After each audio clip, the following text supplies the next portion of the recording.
Akuntansi Syariah kelas 5C. Audit adalah proses pemeriksaan yang dilakukan secara sistematis dan independen, sedangkan audit syariah adalah pemeriksaan untuk melihat serta mengawasi, mengontrol dan melaporkan transaksi sesuai aturan dan hukum Islam. Audit internal adalah pemeriksaan laporan keuangan dalam perusahaan.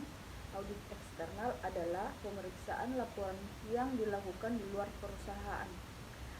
Selanjutnya, auditor adalah orang yang melakukan pengauditan. Auditi adalah orang yang diaudit.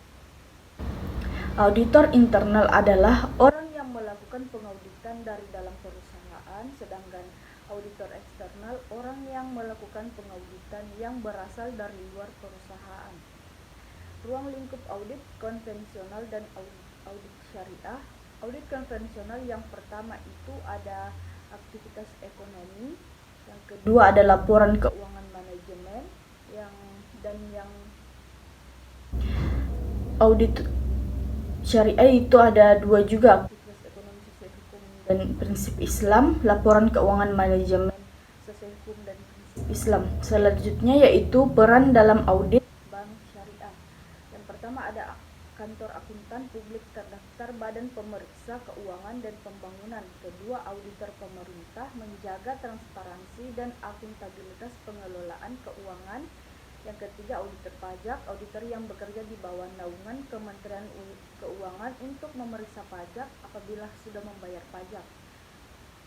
Internal auditor, auditor yang kerja dalam perusahaan. Auditor syariah adalah proses pemeriksaan keuangan apakah sudah sesuai dengan ketentuan syariah.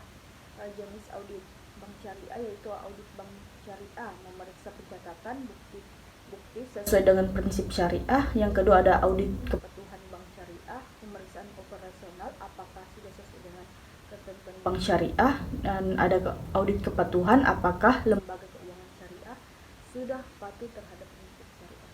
Tujuan dan manfaat audit bank syariah yang pertama ada kelengkapan memeriksa, kelengkapan operasional atau bukti-bukti.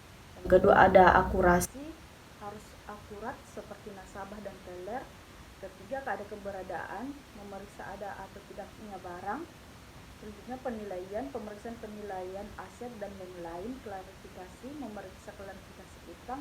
Batas split, batas jangka waktu, pengungkapan suatu proses, penyampaian informasi terkait hasil audit yang dilakukan terhadap suatu bank syariah kepada pihak-pihak yang berkepentingan.